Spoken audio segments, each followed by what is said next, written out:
Hello ਐਵਰੀਵਾਨ, ਸਵਾਗਤ ਕਰਦਾ ਤੁਹਾਡੇ ਸਾਰਿਆਂ ਦਾ ਤੁਹਾਡੇ ਇਸ ਆਪਣੇ ਚੈਨਲ ਸਟੱਡੀ ਪੁਆਇੰਟ 44 ਦੇ ਵਿੱਚ।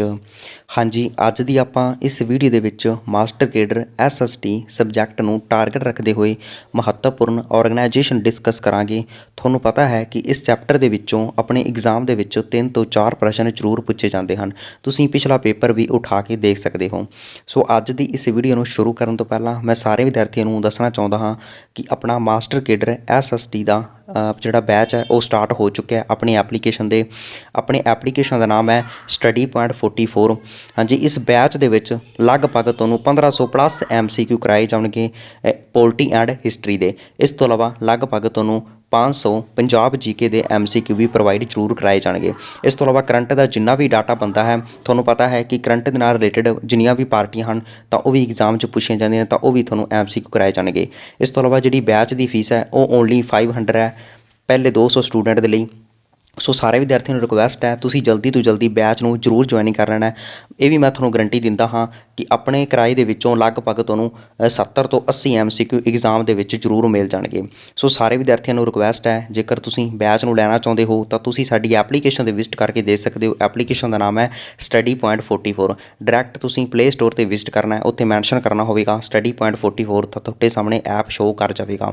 ਬਾਕੀ ਜਿੰਨੀਆਂ ਵੀ ਤੁਹਾਨੂੰ PDF ਹੋਣਗੀਆਂ ਉਹ ਵੀ ਪ੍ਰੋਵਾਈਡ ਕੀਤੀਆਂ ਜਾਣਗੀਆਂ। ਇਸ ਤੋਂ ਇਲਾਵਾ ਜਿਹੜੀਆਂ ਤੁਹਾਨੂੰ ਇੱਥੇ ਵੀਡੀਓ ਮਿਲਣਗੀਆਂ ਆਪਣੇ ਚੈਨਲ ਦੇ ਉੱਪਰ ਤਾਂ ਉਸ ਦੀ PDF ਵੀ ਤੁਹਾਨੂੰ ਉਸ ਆਪਣੇ ਐਪਲੀਕੇਸ਼ਨ 'ਤੇ ਪ੍ਰੋਵਾਈਡ ਕਰਾਈਆਂ ਜਾਣਗੀਆਂ।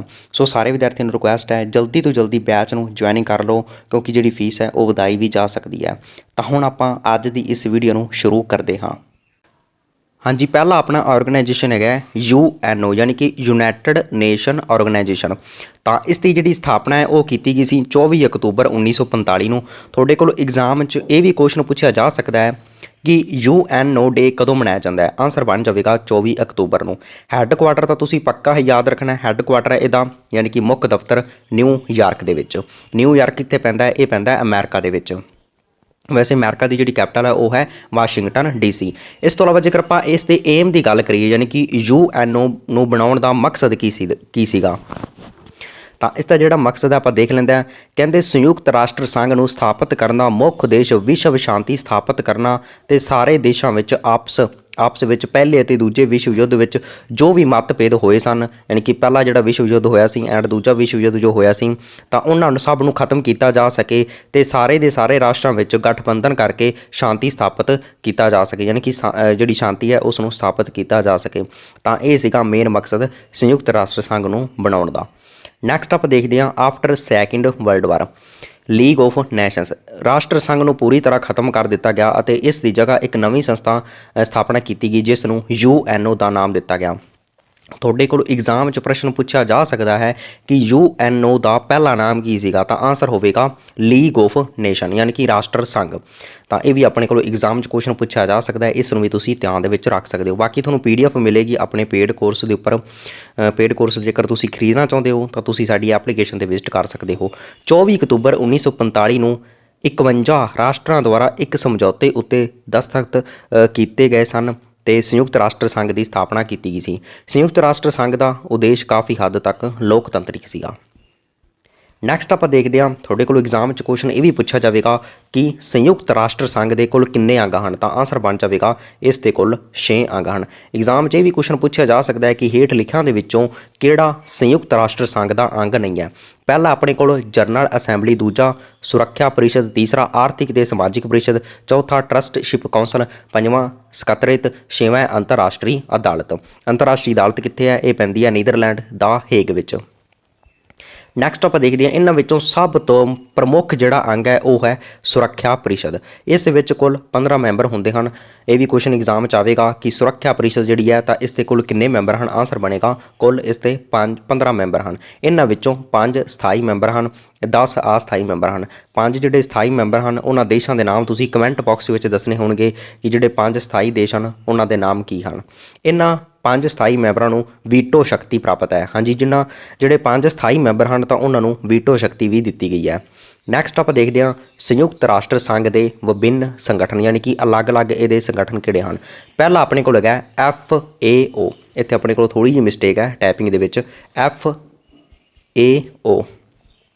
यानी कि फूड एंड एग्रीकल्चर ऑर्गेनाइजेशन, खाद ते कृषि संगठन।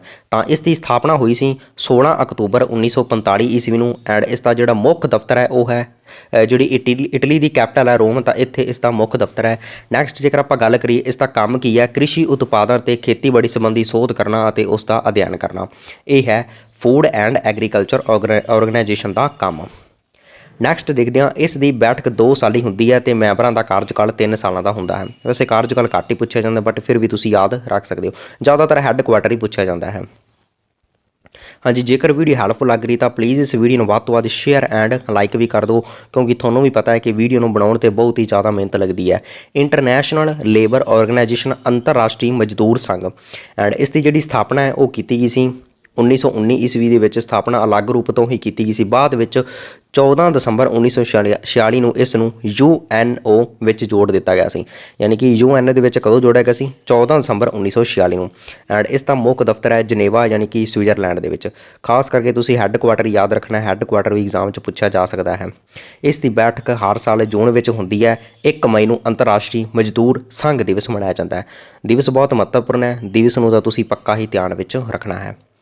नैक्सट देखते हैं WHO, बहुत ही महत्वपूर्ण संगठन है, विश्व सेहत संगठन। इसकी जी स्थापना है वो की गई सी 7 अप्रैल 1948 ਨੂੰ। मुख्य दफ्तर रहेगा जनेवा ਦੇ ਵਿੱਚ यानी कि स्विट्जरलैंड ਦੇ ਵਿੱਚ। इस तो इलावा जेकर आप WHO डे की गल करिए तो ये 7 अप्रैल ਨੂੰ मनाया जाता है। इस तो इलावा इसका काम है ये विश्व ਵਿੱਚ सेहत उत्ते हर साल विश्व सेहत रिपोर्ट पेश करता है। इस दे द्वारा हर साल 7 अप्रैल ਨੂੰ विश्व सेहत संगठन दिवस भी मनाया जाता है। ਤਾਂ ਇਹ ਸੀਗੀ ਇਨਫੋਰਮੇਸ਼ਨ WHO ਦੇ ਰਿਗਾਰਡਿੰਗ, ਇਸ ਨੂੰ ਤੁਸੀਂ ਧਿਆਨ ਵਿੱਚ ਰੱਖ ਸਕਦੇ ਹੋ। ਨੈਕਸਟ ਯੂਨੈਸਕੋ, ਬਹੁਤ ਹੀ ਮਹੱਤਵਪੂਰਨ ਸੰਗਠਨ ਹੈ। United Nations education scientific cultural organization, ਤਾਂ ਇਹ ਹੈ ਇਸ ਦੀ ਫੁੱਲ ਫਾਰਮ यानी कि संयुक्त राष्ट्र ਸਿੱਖਿਅਕ ਵਿਗਿਆਨਿਕ ਸੰਸਕ੍ਰਿਤੀ ਸੰਗਠਨ। ਇਸ ਦੀ ਸਥਾਪਨਾ ਕੀਤੀ ਗਈ ਸੀ 16 ਨਵੰਬਰ 1945 ਨੂੰ। ਮੁੱਖ ਦਫ਼ਤਰ ਰਹੇਗਾ ਪੈਰਿਸ यानी कि ਫਰਾਂਸ ਦੀ ਜਿਹੜੀ ਕੈਪੀਟਲ ਹੈ ਪੈਰਿਸ, ਤਾਂ ਇੱਥੇ ਇਸ ਦਾ ਮੁੱਖ ਦਫ਼ਤਰ ਹੈ। ਇਸ ਦੀ ਸਥਾਪਨਾ ਨੂੰ ਵੀ ਤੁਸੀਂ ਧਿਆਨ ਵਿੱਚ ਰੱਖਣਾ ਐਂਡ ਮੁੱਖ ਦਫ਼ਤਰ ਨੂੰ ਵੀ ਤੁਸੀਂ ਧਿਆਨ ਦੇ ਵਿੱਚ ਰੱਖਣਾ, ਕਿਉਂਕਿ ਇਹ ਜਿਹੜਾ ਸੰਗਠਨ ਹੈ ਬਹੁਤ ਹੀ ਮਹੱਤਵਪੂਰਨ ਸੰਗਠਨ ਹੈ। ਇਸ ਦਾ ਕੰਮ ਦੇਖਦੇ ਹਾਂ। ਕਹਿੰਦੇ ਸਿੱਖਿਆ, ਪ੍ਰਕਿਰਤੀ ਤੇ ਸਮਾਜ ਕਾਰਜ ਅਤੇ ਵਿਗਿਆਨਿਕ ਸੋਧ ਨਾਲ ਵਿਸ਼ਵ ਸ਼ਾਂਤੀ ਸਥਾਪਿਤ ਕਰਨਾ। ਇਹ ਸੰਸਥਾ ਵਿਸ਼ਵ ਵਿੱਚ ਇਤਿਹਾਸਿਕ ਇਮਾਰਤਾਂ ਨੂੰ ਸੁਰੱਖਿਆ ਪ੍ਰਦਾਨ ਕਰਨ ਦਾ ਕੰਮ ਕਰਦੀ ਹੈ। ਯਾਨੀ ਕਿ ਵਿਸ਼ਵ ਵਿੱਚ ਜਿੰਨੀਆਂ ਵੀ ਇਤਿਹਾਸਿਕ ਸਮਾਰਕ ਹਨ, ਜਿਵੇਂ ਕਿ ਜੇਕਰ ਆਪਣੇ ਭਾਰਤ ਦੀ ਗੱਲ ਕਰੀਏ, ਜਿਵੇਂ ਤਾਜ ਮਹਿਲ ਹੋ ਗਿਆ, ਇੰਡੀਆ ਗੇਟ ਹੋ ਗਿਆ, ਤੁਹਾਨੂੰ ਪਤਾ ਹੋਵੇਗਾ ਇਹ ਆਪਣੀਆਂ ਇਤਿਹਾਸਿਕ ਇਮਾਰਤਾਂ ਹਨ, ਤਾਂ ਇਹਨਾਂ ਨੂੰ ਸੁਰੱਖਿਆ ਪ੍ਰਦਾਨ ਕਰਦਾ ਹੈ ਯੂਨੈਸਕੋ। ਨੈਕਸਟ ਆਪਾਂ ਦੇਖਦੇ ਹਾਂ United nations international children's emergency fund. ਤਾਂ ਜੇਕਰ ਆਪਾਂ ਇਸ ਦੀ ਗੱਲ ਕਰੀਏ ਸਥਾਪਨਾ ਦੀ, ਤਾਂ ਸਥਾਪਨਾ ਕੀਤੀ ਗਈ ਸੀ 11 ਦਸੰਬਰ 1946 ਨੂੰ। ਮੁੱਖ ਦਫ਼ਤਰ ਰਹੇਗਾ ਨਿਊਯਾਰਕ ਯਾਨੀ ਕਿ ਅਮਰੀਕਾ ਦੇ ਵਿੱਚ ਇਸ ਦਾ ਮੁੱਖ ਦਫ਼ਤਰ ਹੈ। ਨੈਕਸਟ ਆਪਾਂ ਦੇਖਦੇ ਹਾਂ international bank for reconstruction development यानी कि ਵਰਲਡ ਬੈਂਕ। ਹਾਂਜੀ, ਇਸ ਦਾ ਪਹਿਲਾ ਵਾਲਾ ਨੇਮ ਸੀਗਾ, ਤਾਂ ਇਸ ਨੂੰ ਤੁਸੀਂ ਧਿਆਨ ਦੇ ਵਿੱਚ ਰੱਖ ਸਕਦੇ ਹੋ। ਸਥਾਪਨਾ ਇਸ ਦੀ ਕੀਤੀ ਗਈ ਸੀ 1944 ਵਿੱਚ, ਪਰ ਜਿਹੜਾ ਕੰਮ ਹੈ 1946 ਵਿੱਚ ਸ਼ੁਰੂ ਹੋਇਆ ਸੀ। ਮੁੱਖ ਦਫ਼ਤਰ ਰਹੇਗਾ ਕੈਪੀਟਲ ਜਿਹੜੀ ਹੈਗੀ ਆ ਅਮਰੀਕਾ ਦੀ ਵਾਸ਼ਿੰਗਟਨ DC। ਇੱਥੇ ਵਰਲਡ ਬੈਂਕ ਦਾ ਮੁੱਖ ਦਫ਼ਤਰ ਹੈ ਅਮਰੀਕਾ ਦੇ ਵਿੱਚ। ਜ਼ਿਲ੍ਹਾ ਜੇਕਰ ਆਪਾਂ ਗੱਲ ਕਰੀਏ, ਜ਼ਿਲ੍ਹਾ ਪੈਂਦਾ ਕੋਲੰਬੀਆ। ਜ਼ਿਲ੍ਹਾ ਜੁਲਾ ਨਹੀਂ ਪੁੱਛਿਆ ਜਾਂਦਾ ਐਗਜ਼ਾਮ ਵਿੱਚ, ਮੁੱਖ ਦਫ਼ਤਰ ਹੀ ਪੁੱਛਿਆ ਜਾਏਗਾ ਵਾਸ਼ਿੰਗਟਨ DC यानी कि ਅਮਰੀਕਾ ਦੇ ਵਿੱਚ ਇਸ ਦਾ ਮੁੱਖ ਦਫ਼ਤਰ ਹੈ। ਨੈਕਸਟ ਆਪਾਂ ਦੇਖਦੇ ਹਾਂ ਜੀ ਇੰਟਰਨੈਸ਼ਨਲ ਮੋਨੀਟਰੀ ਫੰਡ यानी कि ਅੰਤਰਰਾਸ਼ਟਰੀ ਮੁਦਰਾ ਕੋਸ਼। ਇਸ ਦੀ ਸਥਾਪਨਾ ਹੋਈ ਸੀ 22 ਜੁਲਾਈ 1944 ਨੂੰ। ਮੁੱਖ ਦਫ਼ਤਰ ਹੈਗਾ ਵਾਸ਼ਿੰਗਟਨ DC ਅਮਰੀਕਾ ਦੀ ਕੈਪੀਟਲ। ਕੰਮ ਆਪਾਂ ਦੇਖਦੇ ਹਾਂ, ਇਸ ਦਾ ਕੰਮ ਹੁੰਦਾ ਹੈ ਆਰਥਿਕ ਗ੍ਰਾਂਟ ਦੇਣਾ ਜਾਂ ਆਰਥਿਕ ਮਦਦ ਕਰਨਾ। ਇਸ ਦੀ ਬੈਠਕ ਵੀ ਹਰ ਸਾਲ ਹੁੰਦੀ। ਜਿਵੇਂ ਕਿ COVID-19 ਆਇਆ ਸੀਗਾ, ਮਹਾਮਾਰੀ ਆਈ ਸੀ, ਤਾਂ ਉਸ ਸਮੇਂ ਇੰਟਰਨੈਸ਼ਨਲ ਮੋਨੀਟਰੀ ਫੰਡ ਦੁਆਰਾ ਬਹੁਤ ਸਾਰੇ ਗ੍ਰਾਂਟ ਦਿੱਤੇ ਗਏ ਸਨ ਅਲੱਗ-ਅਲੱਗ ਦੇਸ਼ਾਂ ਨੂੰ। ਅੱਗੇ ਆਪਾਂ ਨੋਟ ਦੇਖਦੇ ਹਾਂ ਅੰਤਰਰਾਸ਼ਟਰੀ ਮੁਦਰਾ ਕੋਸ਼ ਤੋਂ ਕਰਜ਼ਾ ਲੈਣ ਵਾਲਾ ਪਹਿਲਾ ਦੇਸ਼ ਫਰਾਂਸ ਹੈ। ਇਹ ਆਪਣੇ ਕੋਲ ਐਗਜ਼ਾਮ 'ਚ ਨਹੀਂ ਪੁੱਛਿਆ ਜਾ ਸਕਦਾ, ਇਸ ਨੂੰ ਤੁਸੀਂ ਛੱਡ ਵੀ ਸਕਦੇ ਹੋ। ਇੰਟਰਨੈਸ਼ਨਲ ਫਾਈਨੈਂਸ ਕਾਰਪੋਰੇਸ਼ਨ यानी कि ਅੰਤਰਰਾਸ਼ਟਰੀ ਵਿੱਤ ਨਿਗਮ। ਇਸ ਦੀ ਸਥਾਪਨਾ ਹੋਈ ਸੀ 20 ਜੁਲਾਈ 1946 ਨੂੰ। ਮੁੱਖ ਦਫ਼ਤਰ ਰਹੇਗਾ ਵਾਸ਼ਿੰਗਟਨ DC यानी कि ਅਮਰੀਕਾ ਦੀ ਕੈਪੀਟਲ ਦੇ ਵਿੱਚ। Next international civil aviation organisation यानी कि ਅੰਤਰਰਾਸ਼ਟਰੀ ਨਾਗਰਿਕ ਵਿਮਾਨ ਸੰਗਠਨ।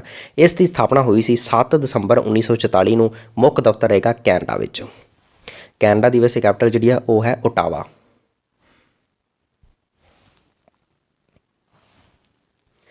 ਨੈਕਸਟ ਆਪਾਂ ਦੇਖਦੇ ਹਾਂ ਇੰਟਰਨੈਸ਼ਨਲ ਟੈਲੀਕਮਿਊਨੀਕੇਸ਼ਨ ਯੂਨੀਅਨ यानी कि ਅੰਤਰਰਾਸ਼ਟਰੀ ਦੂਰ ਸੰਚਾਰ ਸੰਘ। ਤਾਂ ਇਸ ਦੀ ਸਥਾਪਨਾ ਹੋਈ ਸੀ 17 ਮਈ 1865 ਦੇ ਵਿੱਚ ਮੁੱਖ ਦਫ਼ਤਰ ਰਹੇਗਾ ਜਨੇਵਾ ਯਾਨੀ ਕਿ ਸਵਿਟਜ਼ਰਲੈਂਡ ਦੇ ਵਿੱਚ। ਨੈਕਸਟ ਆਪਾਂ ਦੇਖਦੇ ਹਾਂ ਵਰਲਡ ਮੈਟਰੋਲੋਜੀਕਲ ਆਰਗੇਨਾਈਜੇਸ਼ਨ ਯਾਨੀ ਕਿ ਵਿਸ਼ਵ ਮੌਸਮ ਵਿਗਿਆਨ ਦਿਵਸ। ਇਸ ਦੀ ਸਥਾਪਨਾ ਹੋਈ ਸੀ 19 ਮਈ 1951 ਨੂੰ। ਮੁੱਖ ਦਫ਼ਤਰ ਰਹੇਗਾ ਜਨੇਵਾ ਯਾਨੀ ਕਿ ਸਵਿਟਜ਼ਰਲੈਂਡ ਦੇ ਵਿੱਚ। 23 ਮਾਰਚ ਵਿਸ਼ਵ ਮੌਸਮ ਵਿਗਿਆਨ ਦਿਵਸ ਵੀ ਮਨਾਇਆ ਜਾਂਦਾ ਹੈ। ਇਸ ਨੂੰ ਵੀ ਤੁਸੀਂ ਧਿਆਨ ਦੇ ਵਿੱਚ ਰੱਖ ਸਕਦੇ ਹੋ।